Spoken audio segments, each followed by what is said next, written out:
ఇంకా daddy mummy అయితే గుమ్మానికి పూజ చేసుకుని ఇంకా లోపలికైతే ఎంటర్ అయిపోయి దేవునికి అయితే దండం పెట్టేసుకుంటున్నారు. సో సింపుల్గా లక్ష్మీ పూజను అయితే పెద్దమ్మ వాళ్ళు పెట్టించేశారు.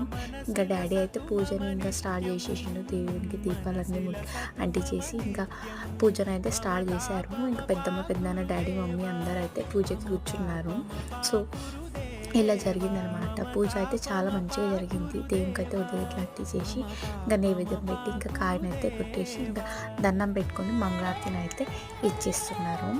సో లాస్ట్లో నేను కూడా ఇంకా దేవునికి దండం పెట్టేసుకున్నా. ఇంకా పెద్దమ్మ వాళ్ళ పుట్టినింటి తరపున వాళ్ళకి వడబియ్యం అయితే పెడుతున్నారు, వడబియ్యం అయితే పూస్తున్నారు. సో ఇంకా అక్క కూడా కొత్త బట్టలు అయితే పెద్దమ్మ వాళ్ళకి పెట్టేసి ఇంకా లాస్ట్కి భోజనానికి అయితే వచ్చేసింది.